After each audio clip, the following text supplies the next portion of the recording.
ये विशेष महत्वपूर्ण इस वजह से भी है क्योंकि इस सेक्टर को अगर बदला जाए, अगर हम मेडिकल साइंस को बदलते हैं तो डॉक्टर्स शायद ठीक हो जाए, हम अगर नर्सिंग साइंस को बदले हमारी नर्सेस शायद ठीक हो जाए, हम इंजीनियर को बदले तो शायद हमारी इंजीनियरिंग ठीक हो जाए। लेकिन अगर हमने एजुकेशन में रिफॉर्म ले आए और अगर हमारा एजुकेशन बेहतर हो जाए तो मुझे लगता है पूरा मुल्क, पूरा प्रदेश और पूरा सिटी हमारा बहुत माकूल और बहुत अच्छा हो सकता है। तो सबसे पहली बात तो ये कि हम आज जिस बात को डिस्कस कर रहे हैं वो एजुकेशन से रिलेटेड है, जो दुनिया का सबसे महत्वपूर्ण काम है, और एजुकेशन भी रिडिफाइन होने की जरूरत है। क्योंकि एजुकेशन का मतलब वो नहीं जो आजकल हमारी किताबों में लिखा है, जिसको हम बीएड बोलते हैं, कभी बीए बोलते हैं, कभी बीएससी बोलते हैं, कभी बीटेक बोलते हैं, कभी चार्टर्ड अकाउंटेंसी बोलते हैं। मुझे लगता है education is beyond that. Education कुछ डिफरेंट ही चीज है जो शायद कभी 200-300 साल पहले हमारी अपनी विरासत रहा करती थी। एजुकेशन को रिडिफाइन होना होगा तो एजुकेशन, ये सेमिनार इसलिए बहुत रेलिवेंट है क्योंकि इस पे एजुकेशन की बात हो रही है। और दूसरी इंपॉर्टेंट बात, एजुकेशन जो है वो कैसे हो, एजुकेशन उसमें जेंडर का क्या रोल है, वो बात। जो देश, जो प्रदेश जो स्वाभिमान के लिए जाना जाता है, वो प्रदेश जो मीरा के लिए जाना जाता है, जो कि बहुत ही पास में मेड़ता सिटी जो हमारे से संबंधित है, उस मेड़ता सिटी से संबंधित मीरा का जो प्रदेश है, जो पद्मिनी का प्रदेश है, उस प्रदेश की हम बात कर रहे हैं जहाँ पे राणा प्रताप भी और है, जो अपनी माँ की परवरिश के कारण, जिनके अंदर साहस और का जो सूरी का जो जो उनके अंदर गुण था वो अद्भुत था। पूरा राजस्थान देखे, अगर हम देखें हमारे शेखावटी अंचल को देखें तो शेखाजी महाराज का इतिहास भी कुछ न छिपा हुआ है। मुझे लगता है कि ये चाहे शेखाजी महाराज हो चाहे महाराणा प्रताप हो, इनकी पहली गुरु इनकी अपनी माँ ही हुआ करती है।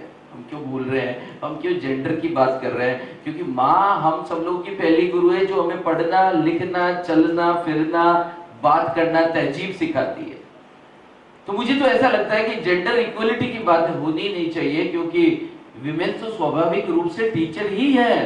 पहली टीचर मदर है, सेकंड फादर हो सकते हैं, पहली टीचर तो अगर वास्तव में जेनेटिकली कोई है जो सदियों से है, और जितने भी पुरुषों ने जो तरक्की की हो, चाहे आरएनडी के अंदर वो जापान में ज्यादा रहे हो, लेकिन उसके पीछे जो हाथ है वो तो निश्चित रूप से माँ का ही हाथ है।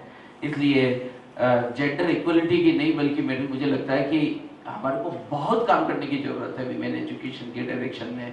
जिस रोज इस समाज के अंदर महिलाएं आगे आ जाएगी और महिलाएं एजुकेट हो जाएगी या महिलाएं टीचर हो जाएगी, मुझे तो तब ऐसी कल्पना हो रही है, तब ये प्रदेश, ये देश बदल जाएगा। क्योंकि आज आप किसी गांव में जाइए, यहां से 20 किलोमीटर दूर, आप देखिए चौपाल पे क्या हो रहा है, आप देखिए खेत में क्या हो रहा है, जर्दा कौन ज्यादा खा रहा है, बीड़ी और सिगरेट कौन ज्यादा पी रहा है, क्वालिटी ऑफ जो ह्यूमन है वो किसके पास है। हमारे कितने लोग जो हैं, कितने पुरुष जो हैं और कितनी महिलाएं, का हम लोग खुद जानते हैं, इसके लिए किसी स्टैटिस्टिक्स की जरूरत नहीं। सो आज ये बात मैं अपने जो भी बात कहूंगा वो मैं जनरल बात नहीं कहूंगा, मैं अपने अनुभव की बात कहूंगा, मैं अपने दिल की बात कहूंगा, मैं अपने अनुभव की बात करूंगा कि मैंने क्या अनुभव किया है। क्योंकि मुझे लगता है वो किताबी बातें कहने का कोई मतलब नहीं जिनमें दम नहीं हो, जिनमें ताकत ना हो, जिनमें फील ना हो। क्योंकि इंसान है तो फीलिंग है, नहीं तो हम रोबोट ही है। अगर भावनाएं नहीं निकाल दो हमें से तो हमें बचता क्या है। तो सबसे पहले तो मैं आपको बताना चाहूंगा कि मैंने इन दिनों न्यूरो साइंस भी पढ़ा और साइंस भी पढ़ी, और मुझे लगा कितने अद्भुत है हम लोग, कितने अद्भुत है हम लोग, और कितने भाग्यशाली हम सब लोग कि आप सब लोग टीचर कम्युनिटी से बिलोंग करते हैं। और पता है टीचर क्या करता है, एक ऐसे इंसान को तैयार करता है जिसकी एक बॉडी के अंदर, अगर बायोलॉजी पढ़े तो उसकी बॉडी में कितने कितने सेल्स हैं जो इस ऑडिटोरियम में नहीं है, जो इस पावरपॉइंट प्रेजेंटेशन में नहीं है, जो इस फैन के अंदर नहीं है, जो इस पोडियम में नहीं है। हमारे पास एक के आगे हम 3 जीरो लगाते हैं तो 1000 बनता है, और अगर 5 जीरो लगाते हैं तो लैक्स बनता है, लेकिन 12 जीरो लगाने पड़ते हैं तब 1 ट्रिलियन बनता है। और हमारे पास हमारी बॉडी के अंदर 50 ट्रिलियन सेल्स है, और एक लगभग 50 ट्रिलियन, हालांकि इट इज असंख्य बोल सकते हो, हम असीमित है, असंख्य है।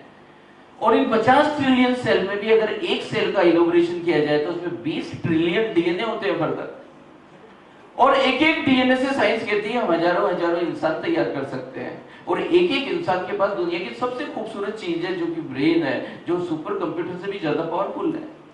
और ऐसी मशीनों को तैयार करने का काम मिलता है टीचर्स को। कितने भाग्यशाली है हम लोग। कोई पत्थरों पर अपना स्क्रू नहीं लगा रहे, मशीनों पे स्क्रू नहीं लगा रहे, स्क्रू ड्राइवर नहीं लगा रहे, हम सब लोग अपना अपना स्क्रू ड्राइवर लगा रहे हैं, तो वो ह्यूमन ब्रेन के ऊपर। कितने लकी है पर्सन है लोग। तो ये सेमिनार कितनी पावरफुल हो सकती है, सोचिए कितना रिफॉर्म ला सकती है अगर हमने इसमें से कुछ चीजें उठाई और उठाकर उसे रियल लाइफ में अप्लाई करी। हम लोग कितने मैजिकल है, क्योंकि हम सब लोग ह्यूमन हैं। और उससे भी ज्यादा मैजिकल इसलिए है क्योंकि हम टीचर्स हैं। बजाइए ताली थोड़ा सा लागिए। आज सुबह मैम हम बात कर रहे थे, मैम ने बहुत सारी बातें बताई। मैम दिल से मैम ने बोला, मैम ने देखा बहुत टेक्निकल सेशन होगा।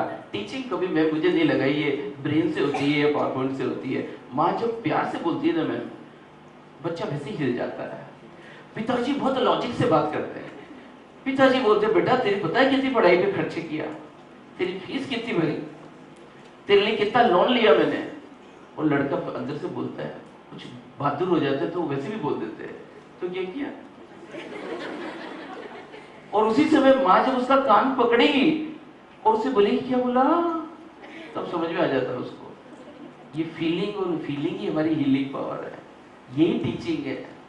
कौन सी टीचिंग की बात करते हैं? जिस रोज हृदय समझ में आता है, जिस रोज भावना समझ में आती है, उस रोज टीचिंग स्टार्ट होती है। मैं सबसे पहले आज मुझे 2-3 अपराध भाव फील हो रहा है। सबसे पहला तो मुझे गलती और मिस्टेक लगी कि मुझे लगता है इस अर्थ के ऊपर 2 चीजें मिलती है ना, तब परिवर्तन आता है। एक तो समय, इसको प्लीज इसको ऑफ कर दीजिए। एक तो सबसे पहले तो समय, और दूसरा ह्यूमन ब्रेन। हम सब लोगों को समय की बहुत ही कदर करनी चाहिए। हमने अपनी सेमिनार को आधा घंटा लेट स्टार्ट कर पाए, इसका मुझे बहुत दुख है। इसके बाद में उस सीक्वेंस को ठीक करने के लिए या मेरा आगे का शेड्यूल देखते हुए मेरे को बीच आना पड़ा, जबकि बहुत ही लर्नड फैकल्टी है। मैं उनसे क्षमा चाहूँगा और सर से भी क्षमा चाहूँगा। सर, लेकिन मैं आपको पूरा बैठ के सुनने की जितनी कोशिश होगी मैं करूँगा। आई एम एक्सट्रीमली सॉरी कि आज हम देर किए, पर कल से हम इसको बिल्कुल समय से स्टार्ट करेंगे। मैं अपनी जो लाइफ, जो मेरी अंडरस्टैंडिंग है, मैं आप लोगों को बताना चाहता हूँ। आज से 14 साल पहले जब मैं इस भूमि पे आया था, मैं खुद कभी मेरा एजुकेशन बैकग्राउंड नहीं था और मेरे पिताजी भी कभी टीचर नहीं रहे और कभी फैमिली में भी इस तरह का बैकग्राउंड था नहीं। और जब मैं यहाँ पहली बार आया तो मैंने देखा है इस जमीन के अंदर बहुत गहरे गहरे गड्ढे थे, और इतने गहरे गड्ढे थे कि हमारा राजस्थान में जो जहाज है ऊँट, वो ऊँट उस गड्ढे में खड़ा होता था और एक जो ऊँट चलाने वाला उसके बाल कटिंग किया करता था। मैं जब पहली बार आया तो मैंने ये सीन देखा, और बहुत सारे ऊँट के बाल बिखरे हुए पड़े थे और पूरी कॉलोनी का कचरा इस प्लॉट में डाला जा रहा था। और मेरे अंदर एक स्वाभाविक टीचर का गुण था, और जो शायद वो गुण हम में से सभी लोगों के अंदर होता है या नहीं होता, पर हम लोग का एटीट्यूड कुछ होता है और हम काम कुछ कर रहे होते हैं। ज़्यादातर लोगों के साथ ये प्रॉब्लम है, बनना कुछ चाहते थे, बना कुछ दिए गए। हमारे साथ भी ऐसी प्रॉब्लम थी। हमारे पिताजी भी हमारे कान पकड़े और उन्होंने बोला कि तुम्हें चार्टर्ड अकाउंटेंट ही बनना है। हमने बहुत गिड़गिड़ाया है, बहुत पिलपिलाए हैं, पर उन्होंने बहुत स्ट्रिक्टली कहा था कि तुम्हें ये ही बनना है। और मजबूरन फिर हमने उसको पढ़ाई को पढ़ा और उसके बाद में वो एक इम्तिहान पास किया। और फिर मुझे एहसास हुआ, जब कोई सब्जेक्ट में आपका इंटरेस्ट भी नहीं हो और वो चीज भी आप कर सकते हो, तो सोचो हम कितने कमाल के हैं। हमारा उसमें इंटरेस्ट नहीं, लेकिन पिताजी ने कहा ये करो। मुझे लगता है वो पिताजी की शिक्षा वास्तव में सही शिक्षा थी। उन्होंने मुझे ये एहसास कर दिया, you can do each and everything. आज चाहे मुझे वो बात समझ में आ जा रही होगी, लेकिन उस रोज मुझे लगता था मुझसे मेरे साथ क्यों जबरदस्ती की गई। लेकिन जब आपकी तरक्की और आपकी तालीम तब होती है जब आप जिंदगी में संघर्ष करते हैं, जब आप हार को हराना सीख जाते हैं, उस रोज आप विजेता बनते हैं, उस रोज आप शिक्षित होते हैं। किताबें पढ़कर शिक्षित नहीं होते। मुझे नहीं लगता कि हम किताब पढ़कर कभी बहुत बड़ी तालीम हमारे को मिलती है, लेकिन जब जिंदगी अनुभव से गुजरती है, जब जिंदगी संघर्ष से गुजरती है, और ये संघर्ष और ये अनुभव हमारी एजुकेशन में से गायब होते जा रहे हैं। क्योंकि हम 4 घंटे पढ़ते हैं और हमारा विद्यार्थी जो है 5 घंटे पढ़ने के बाद वापस उसी सोसाइटी में चले जाता है और हमारी सिखाई हुई चीजें वापस उसी तरह से मैश हो जाती है। प्रतिदिन मुझे लगता है टीचिंग तब होती है जब बच्चा अपने शिक्षक के साथ रहता है और शिक्षक को आचरण करते हुए देखता है। और इसलिए फिर मैंने एक डायलॉग भी लिखा कि हमारे बच्चे वो नहीं करते जो हम उन्हें कहा करते हैं, बच्चे वो नहीं करते जो उनके पिताजी कहा करते हैं, बल्कि बच्चे वो करते हैं जो उनके पिताजी किया करते हैं। बच्चे वो नहीं करते जो उनके शिक्षक उन्हें कहा करते हैं, बच्चे वो करते हैं जो उनके शिक्षक किया करते हैं। जब तक ये साइंस एजुकेशन अगर अप्लाइड साइंस में नहीं आएगा और शिक्षक यदि चाणक्य नहीं बना, तो मुझे नहीं लगता कि एजुकेशन में कोई ट्रांसफॉर्मेशन आएगा। तो जब हमने अपनी जर्नी स्टार्ट की तो पहले दिन एक ख्याल आया, एक तो मन में बात धारणा थी हमारे घर में, यत्रम नार्यस्तु पूज्यन्ते तत्र रमन्ते देवता। तो पूजने का मतलब कोई इस तरह की पूजा करना नहीं है। पूजन का मतलब है attitude and respect toward the females. महिलाओं के प्रति हमारा एटीट्यूड क्या है, हमारे पास सम्मान की भावना है या नहीं है, हम उन्हें प्रेफरेंस दे रहे हैं या डोमिनेट कर रहे हैं। पूजने का मतलब है सम्मान देना भावनाओं का। जब भावनाओं का सम्मान देते हैं ना तो हमारी भावनाएं बढ़ती हैं और हम इंसान बनने लगते हैं। हमारी पहचान इसी बात से है कि हमारे अंदर कुछ भावनाएं हैं। हम कभी रो सकते हैं, कभी हंस सकते हैं। अगर रोना और हंसना ना हो तो हम रोबोट ही तो है, कंप्यूटर ही तो है। लेकिन हम रोते भी है और हंसते भी है। और हम हिंदी मूवी में देखते हैं जब सलमान खान खूब पिटता है और उसके बाद में जब वो मरने वाला सा ही लगभग होता है और उसको माँ की गाली मिल जाती है तो वो क्या खड़ा होता है। ये है भावना। ये भावना जो इंसान को आइंस्टाइन बना देती है, ये है भावना जो इंसान को धीरूभाई बना देती है। ये हमारी असली पहचान है। और भावनाएं किसके पास होती है, तो मैंने देखा genetically male is a brain oriented person. उसके पास बहुत लॉजिक है, बहुत पराक्रमी है, बहुत लॉजिक से बात करता है। अरे टीचर को भी बच्चे बनकर रहना पड़ता है, तब लर्निंग होती है। उससे भी उत्सुक रहना पड़ता है, उससे भी ताली बजानी पड़ती है। बच्चे ज्यादा सीखते हैं। जब से 20 से ज्यादा उम्र निकली है हमारी, जब से 20 से ज्यादा की उम्र में गए हैं, क्या इंसान रह गए हम लोग। और जितने बूढ़े होते गए और सोसाइटी 60 की एज में बोलती है 60 आ गए। हंसते भी नहीं है, सिर्फ कंप्लेंट, सिर्फ क्रिटिसाइज, ये नहीं वो नहीं, मेरे पास नॉलेज है। अरे नॉलेज किसी की जागीर नहीं। 25 की उम्र में भी नॉलेज आ जाता है, आना हो तो, और 75 में भी नहीं आता। पर नॉलेज आता उसी में जो हम्बल होता है और ताली बजाता है। इसलिए ताली बजाए रखना। आप लोग टीचर बनना चाहते हो तो ये ताली बजेगी, समझ लेना फ्रस्ट्रेशन अब नीचे डिक्लाइन चालू हो गया है। सीखना तभी तक होता है जब उत्साह होता है, जब क्यूरियोसिटी होती है। तो मैं एक बार पुनः, आज चूंकि ये बहुत ही इम्पोर्टेंट मैटर है, इसे फॉर ग्रांटेड नहीं लिया जाना चाहिए। बहुत ही इम्पोर्टेंट मैटर पे हम लोग डिस्कस कर रहे हैं आज हमारे बीच में। मुझे लगता है कि क्योंकि ये बहुत ही महत्वपूर्ण बात है, क्योंकि राजस्थान की बात है, क्योंकि महिला शिक्षा की बात है, क्योंकि जेंडर की बात है, क्योंकि टीचिंग की बात है, तो बहुत ही रेलिवेंट हमने पर्सन को चुना। सुमन शर्मा जी आज हमारे बीच में। और मुझे लगता है महिला आयोग की सर्वे सर्वा या चेयरपर्सन होने के कारण उनका यहाँ आना बहुत ही लाजिम था। और उन्होंने आकर जो हमारे साथ अपना नॉलेज शेयर किया, उसके लिए हमें जोरदार ताली बजाकर धन्यवाद देना चाहिए। प्लीज यहाँ बहुत खुशी है। ये लिविंग लोग हैं, सब लोग लिविंग, आप लोग ताली बजाते रहे, वरना ये 6 बजे तक का समय निकलना बड़ा मुश्किल होगा। थोड़ी देर में नींद आ जाएगी। इसलिए मुझे लगता है जैसे ही ताली बजाते हैं हमारे वो 50 ट्रिलियन सेल जगने लगते हैं, और हर एक सेल के अंदर जो 20 ट्रिलियन डीएनए बैठे हैं वो जगने लगते हैं। अनंत हो जाते हैं हम लोग जब ताली बजाते हैं, जगा रहे होते हैं पूरी बॉडी को। कितने लोग हैं जो सुबह जगाते हैं, अरे हिलते डुलते तक नहीं, हम एक्सरसाइज तक नहीं करते, हम अच्छे ऑक्सीजन तक नहीं देते, फिर भी ईश्वर है कि हमारी बॉडी को चलाता रहता है। हम बार बार बीमार होते रहते हैं, वो बार बार ठीक करता रहता है। क्या मैजिकल मशीन दे रखी है। कंप्यूटर के तो झाड़ा लगाया, अपनी कार की भी झाड़ा लगाया, शरीर की क्यों नहीं लगाया। शरीर को क्यों नहीं एक्सरसाइज की गई, शरीर को क्यों नहीं एक्टिवेट किया गया। और जो ऑप्शन था ताली बजाने का, तब भी क्यों नहीं बजाई। एक बार और जोर से बजाइए, आज तक नहीं बजी है तो ताली बजाइए। ग्रेट, बहुत अच्छा। और आज सबसे पहले जब जो स्पीकर्स आने थे तो सबसे पहले एक पैशनेट टीचर आए कॉलेज के अंदर, और इन टीचर का नाम था प्रोफेसर AP शर्मा, जो रिटायर्ड प्रोफेसर है विद्या भवन MLS यूनिवर्सिटी से। वाशिंगटन USA में भी आपने काम करने का अवसर मिला, और वो हमारे बीच में बैठे हैं। मुझे लगता है शिक्षक जो है ना बाई कंडक्ट होता है। शिक्षक बाई क्वालिफिकेशन नहीं होता, बाई कंडक्ट और वो सारा कंडक्ट फिश पे दिखता है, पर्सनालिटी में दिखता है। हम professor E P Sharma sir का भी स्वागत करना चाहेंगे। कर नहीं सकते क्योंकि वहाँ पे जो लोगों का एटीट्यूड है वो डिफरेंट है। वहाँ लोग इतने विनम्र है, वहाँ मुझे लगता है कि वहाँ पे तो लोगों में इतनी देशभक्ति है, इतनी विनम्रता है, काश हमारी भी वो अगर चीज़ें लौट आए।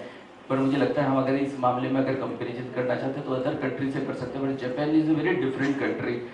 और इसी के साथ हमारे बीच में और बहुत सारे प्रोफेसर भी, चौड़ावत साहब कुछ समय पहले थे, और इसी तरह से हमारे बीच में जो थे मनीष बिहारी सर और जितेंद्र सर जो सबसे पहले आए थे।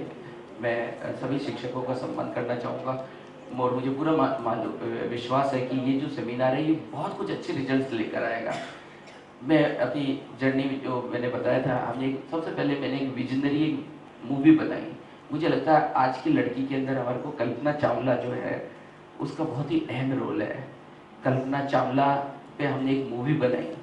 मैं ये बताना चाहता हूँ कि लड़की जो है जब एक हिसार के करनाल के एक छोटे से गांव से, हरियाणा में करनाल एक छोटी सी जगह है और बहुत ही पेरेंट्स भी उसको सपोर्ट नहीं करते, उसके फैमिली बैकग्राउंड भी उसे सपोर्ट नहीं करती, पर एक लड़की जब तय कर लेती है तो वो क्या कर गुजरती है, वो हम सब लोगों के लिए बहुत ही प्रेरणादायक बात है। तो जब ये कॉलेज स्टार्ट किया गया तो मैं सोच रहा था कि इस बात को कैसे साबित करूं कि लड़कियां जो है बहुत कुछ कर सकती है और वर्ल्ड क्लास काम कर सकती है, ये सोच रही थी। और एक मूवी बनाई गई थी जो मैं यहाँ पे जेंडर इक्वलिटी की जब बात हो रही है तो उस मिशन की शुरुआत कैसे हुई थी। और वो पहले दिन जब यहाँ कॉलेज स्टार्ट हुआ तो फर्स्ट ईयर में हमने एक मूवी बनाई थी जो 7 मिनट की है। आप देखना चाहेंगे? आप देखना चाहेंगे? आप देखना चाहेंगे? बहुत मजा आएगा, ताली बजाइए। देखते हैं एक करनाल के एक छोटे से गाँव की जो लड़की निकलती है उसकी सोच। और जब भी गाँव में मैं लगभग 100 सेमिनार करके आता हूँ पूरे राजस्थान के अंदर, एक साल में मेरा टारगेट रहता है, तो मैं देखता हूँ हर स्कूल के बाहर लगभग एक बोर्ड लगा हुआ है और उस बोर्ड के ऊपर लिखा हुआ है नितिन शर्मा या कोई अंकित शर्मा या सविता या कविता, और उसके नीचे मार्क्स लिखे रहते हैं 93.5, 95.7। और हमने पूरे बच्चों में इतना स्ट्रेस डाल दिया है कि सब लोग मार्क्स लेने में लग गए हैं।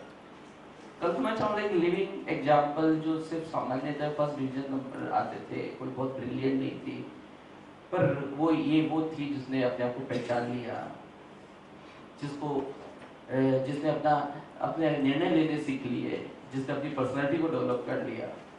मुझे लगता है कि अगर गर्ल्स को बढ़ाना है तो हमारे को गर्ल्स एजुकेशन पे विशेष काम करने की ज़रूरत है, बहुत काम करने की ज़रूरत है, क्योंकि ये वो मैन पावर है जो बहुत सुलझी हुई है, जो लेना नहीं बल्कि अब देना चाहती है।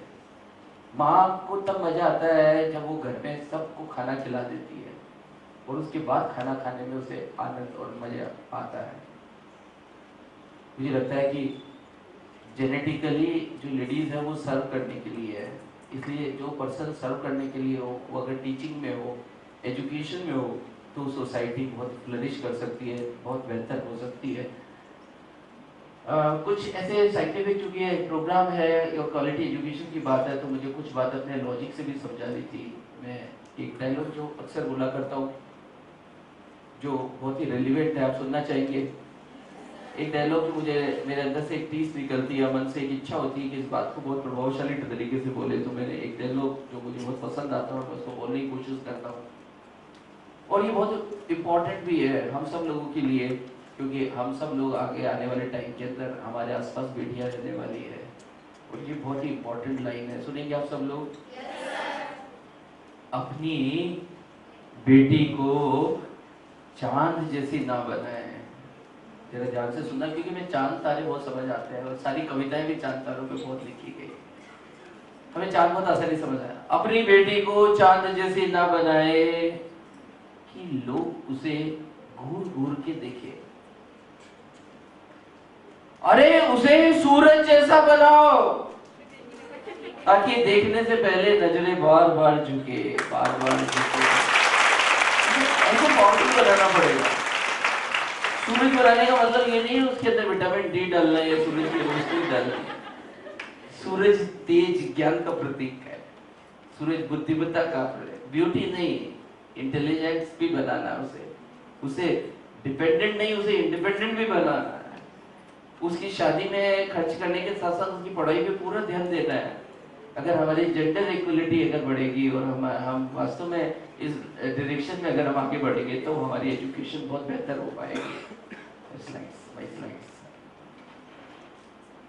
देखिए जो एजुकेशन है उसमें देखेंगे अब डिफरेंस जो है 7+ एज ग्रुप में और 15+ एज ग्रुप में जो सेंसस है ये एचआरडी का HRD education statistics bureau of planning का स्टैटिस्टिक्स है जिसमें मेल एजुकेशन 7+ एज ग्रुप में 75% है तो फीमेल 53.7 है। It is very lag behind. 21.6 का डिफरेंस था 2001 में जो अब रिड्यूस होकर 16.3% पे आया है। आज भी 16.3% जो है डिफरेंस एक बहुत बड़ा डिफरेंस है। मेल आर 80.9% लिटरेट और लिटरेसी की डेफिनेशन भी कितनी हल्की, जिसको लिखना पढ़ना आ जावे, जो सिर्फ अपना जिसको ये पता चल जाए उसका नाम और उसका गांव और उसको लिखना और पढ़ना आ जाए, उस डेफिनेशन में मेल का है 80% और हम फीमेल है 64.6% और 15 एज ग्रुप में भी लगभग ये स्थिति ऐसी ही है। हमने 21.6 से 16.3% तक हम पहुंचा, डिफरेंस रिड्यूस हुआ है। 24.6 से 19 काफी सिग्निफिकेंटली रिड्यूस हुआ है, लेकिन अभी बहुत काम किया जाना बाकी है। ये रेशो उल्टा होना चाहिए।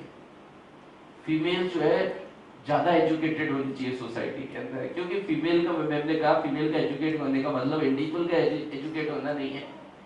फीमेल का एजुकेट होने का मतलब है फैमिली का एजुकेट होना। इसलिए फीमेल एजुकेशन जो है वो बहुत ही इंपॉर्टेंट पार्ट है। Is it right? आपको महसूस करते हैं ये बात सही है? क्योंकि एक फीमेल जब एजुकेट होती है तो पूरे घर को संभाल लेती है, सब बच्चों और सारी पीढ़ियों को संभाल लेती है। और आप सब लोग जो है एजुकेशन में भी, टीचिंग में आए तो डेफिनेटली आप लोग भी काफी चेंजेस लेकर आएंगे।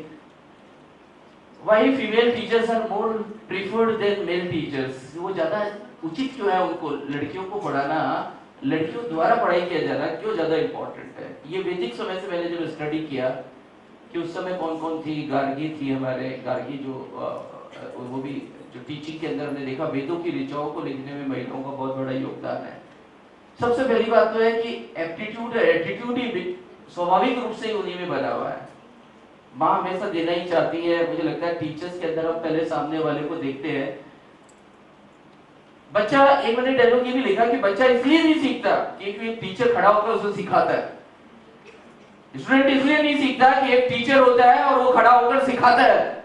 बच्चा इसलिए सीखता है क्योंकि जो सिखाता है वो पहले उसको समझता है। अगर मैं कितनी भी बात किए जा रहा हूं लेकिन आपको अगर समझ में नहीं आ रही है तो मेरी बात करने का कोई मायने नहीं। मुझे लगता है कि जब भावनात्मक रूप से सामने वाले को समझा जाता है और समझकर फिर उसे अकॉर्डिंग बोला जाता है, तब लर्निंग स्टार्ट होती है, तब लर्निंग और टीचिंग स्टार्ट होती है।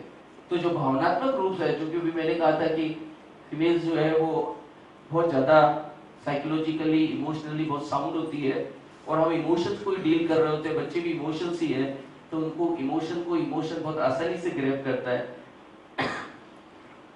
इस वजह से मुझे लगता है